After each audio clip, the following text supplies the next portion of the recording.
Bien, bonjour à tous. Bienvenue pour cette série de 3 vidéos sur notre projet que nous allons faire donc en troisième cette année.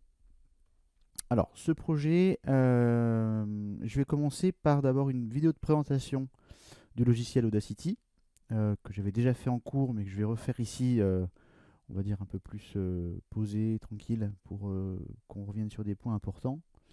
Euh, il y aura une deuxième vidéo qui sera sur la conception de votre projet et la conception de votre accompagnement donc dans Audacity. On va revenir sur des points essentiels comme télécharger votre instru et la manipuler après dans Audacity. Et il y aura enfin une troisième vidéo. Euh, J'en avais pas parlé en cours, j'en avais parlé à certains qui étaient intéressés.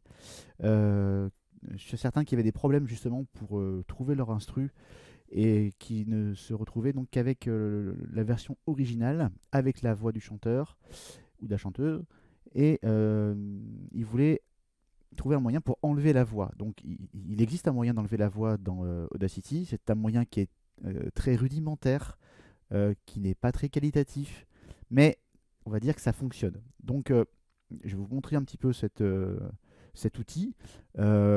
Les réglages sont assez fins, mais il y a moyen d'arriver à quelque chose de relativement valable malgré tout.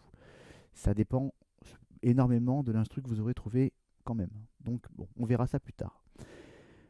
Dans un premier temps, on va d'abord se focaliser sur Audacity, le téléchargement, l'installation, et enfin une petite présentation du logiciel et surtout des outils qu'on va utiliser. Je ne vais pas vous présenter tous les outils du logiciel, ça ne sert à rien.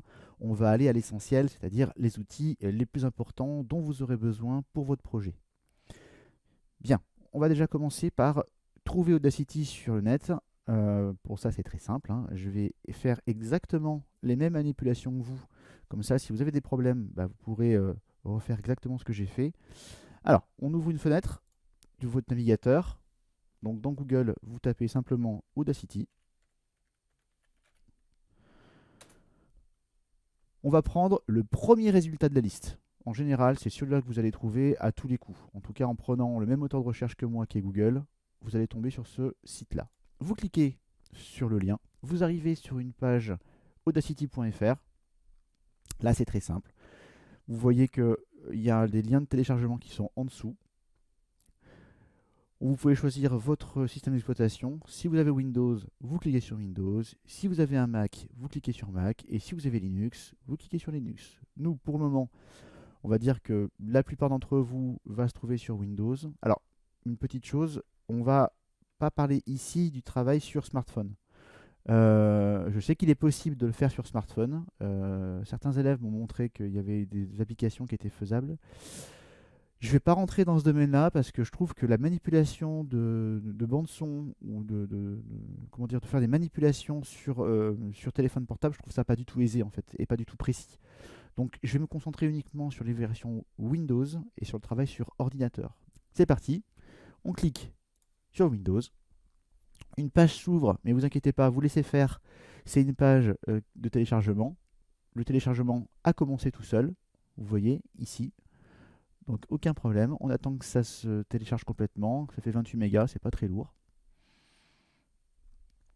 Le téléchargement est terminé, on n'a plus qu'à cliquer sur le logiciel. Ici vous allez avoir une petite fenêtre comme ceci, vous dites oui bien sûr, pour charger votre assistant. Vous avez donc sélection de la langue, donc vous cliquez sur oui, et vous avez le début de l'installation. Là vous cliquez sur suivant. Ici, ce sont les conditions générales d'utilisation. Vous faites oui. Là, c'est l'endroit où le logiciel va s'installer. Vous ne changez rien. Ici, créer un icône sur le bureau, ça c'est à votre choix. Je vais le faire pour que on fasse à peu près comme tout le monde. Là, c'est un résumé de ce qui va être installé. On installe. L'installation se poursuit. L'installation est terminée. On va exécuter Audacity. Alors moi, il se lance sur un autre écran. C'est pour ça qu'à chaque fois, je suis obligé de le glisser sur mon écran de travail. Donc voici le logiciel ouvert. on voit que l'interface est assez claire. On retrouve des boutons qu'on connaît, comme par exemple play, pause, retour en arrière, retour en avant, enregistrement et pause. Enregistrement, on ne s'en servira pas, donc c'est pas la peine, celui-là on l'oublie. Par contre, pause, play et stop, ceux-là on va les utiliser énormément. Même retour en arrière, on va les utiliser assez souvent.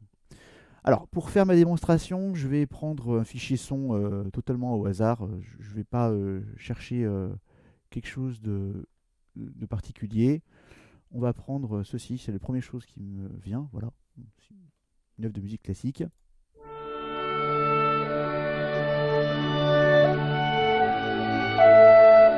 Bref. On va présenter un petit peu les outils avec lesquels on va travailler. Les outils, ce sont ces boutons qui se trouvent ici. On en a 6. Dans ces 6 boutons, on va utiliser 3 boutons quasiment exclusivement. C'est-à-dire, le premier qui est le bouton de sélection. Bouton de sélection qui permet de sélectionner, comme son nom l'indique, des endroits dans votre piste. Alors c'est intéressant, par exemple, quand on veut isoler un endroit ou quand on veut, par exemple, dans un bruit que vous aurez téléchargé, par exemple, ne prendre qu'une partie de ce bruit. Exemple, si je sélectionne, hop, cette chose-là, ce bruit-là m'intéresse, on va pouvoir copier ou coller cette sélection. Exemple, si je fais CTRL-C pour copier et que je fais CTRL-V pour coller, il va me coller exactement le petit bout que j'avais ici dans une piste secondaire ici. Il y a un autre moyen qui est assez intéressant aussi, je trouve. Ce sont ces boutons qui se trouvent ici. Alors, on retrouve le bouton couper, on retrouve le bouton copier, pardon, et enfin le bouton coller. Couper, copier, coller. Mais on a aussi ces deux autres boutons-là qui sont très intéressants. Je m'explique. Quand je sélectionne une partie de ma piste, ces boutons-là vont me permettre d'isoler ma sélection ou de renier ma sélection. Alors, le premier, il permet d'isoler. Je clique dessus. Je me retrouve uniquement avec ma sélection. Ce qui est intéressant parce que ça évite de devoir avoir 36 000 pistes quand vous voulez copier ou coller certaines parties de votre piste ou de votre bruit. L'autre bouton, lui, permet d'enlever la sélection. Clairement, j'ai enlevé ce que j'ai sélectionné. Alors ça peut être intéressant si vous voulez isoler un bruit particulier à la volée. Voilà. Donc deux possibilités, deux boutons très intéressants pour gagner en vitesse, gagner en rapidité. Ça, c'était donc sur le bouton sélection. Maintenant, on peut aussi avoir besoin, pour gagner en précision, de faire un zoom. Alors, plusieurs possibilités. Vous avez le bouton zoom ici. Il suffit de cliquer sur l'endroit. Là, je me suis placé sur 13 secondes. On va zoomer un maximum à 13 secondes et qu'il ne bouge pas. Et pour dézoomer, je fais clic droit. Clic gauche pour zoomer, clic droit pour dézoomer. Assez simple. Il existe d'autres boutons. Il existe ces boutons zoom ici. Ils ont exactement la même fonction que cet outil-là, mais ils sont en accès plus rapide. Bouton zoom plus, zoom avant. Par contre, le bouton zoom avant, il va zoomer l'endroit où votre curseur se trouve. Je m'explique. Ici, quand vous cliquez avec le bouton sélection, vous déplacez le curseur de lecture. Là, si je me place à 25 et je mets play, la lecture démarre à l'endroit où j'ai placé mon curseur. Donc quand je fais zoom avec ces boutons-là, on va zoomer uniquement sur l'endroit où le curseur se trouve.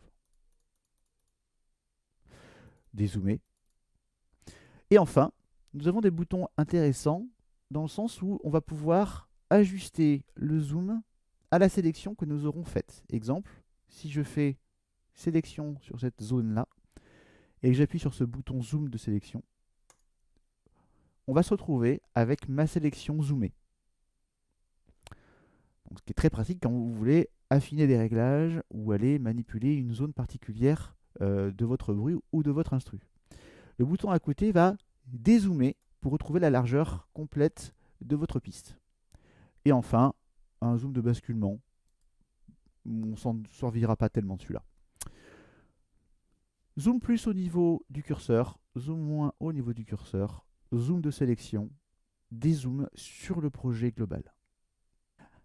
Le dernier outil que nous allons utiliser dans notre projet et qui va énormément nous aider dans notre travail, c'est ce bouton outil de glissement temporel.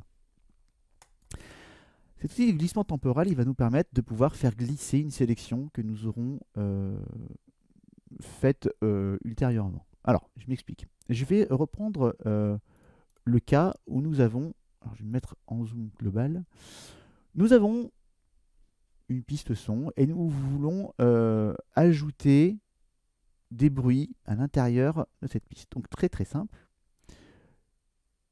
Je vais copier-coller. Voilà. Plusieurs bruits. Bon là j'ai repris des bruits issus de ma piste, hein, mais ça peut être des bruits que je peux aussi télécharger et mettre à l'intérieur. D'ailleurs on peut essayer d'en faire l'expérience maintenant. J'avais téléchargé quelques bruits auparavant. Donc pour charger un bruit dans Audacity, c'est très simple. Là, le bruit 1241, je vais le glisser directement dans Audacity. Et vous voyez qu'il apparaît directement. Donc c'est très simple pour mettre des bruits, vous voyez, il n'y a pas tellement de complications. L'outil déplacement temporel va permettre de glisser, de faire glisser des bruits, des parties sonores où on le veut. Donc vous voyez que là, avec cet outil glissement temporel, je peux faire glisser mes événements sonores vraiment à n'importe quel endroit. Autre outil intéressant, je ne sais pas si vous voyez, à chaque fois que je glisse un bruit, il y a une sorte de barre verticale pour caler les bruits entre eux. Vous voyez ? Intéressant si vous avez besoin de faire correspondre la fin d'un bruit à un autre. Exemple. Voilà. Et quand vous allez lire l'intégralité, et bien évidemment, le logiciel va lire tout en même temps.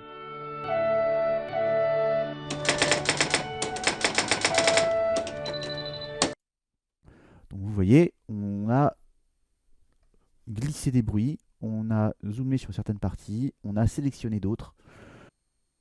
Nous avons fait un tour à peu près complet des outils dont on va avoir besoin dans Audacity.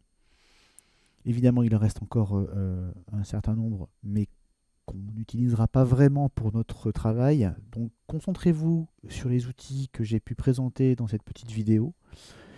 Si vous avez des questions par rapport à l'utilisation du logiciel, n'hésitez pas à m'envoyer un message via Pronote. J'essaierai d'y répondre le plus vite possible, évidemment. En fonction du problème que vous rencontrez, j'essaierai d'être le plus réactif possible. Et je vous dis donc à très bientôt pour une nouvelle vidéo. Nouvelle vidéo qui sera donc sur la conception de votre projet. À très bientôt.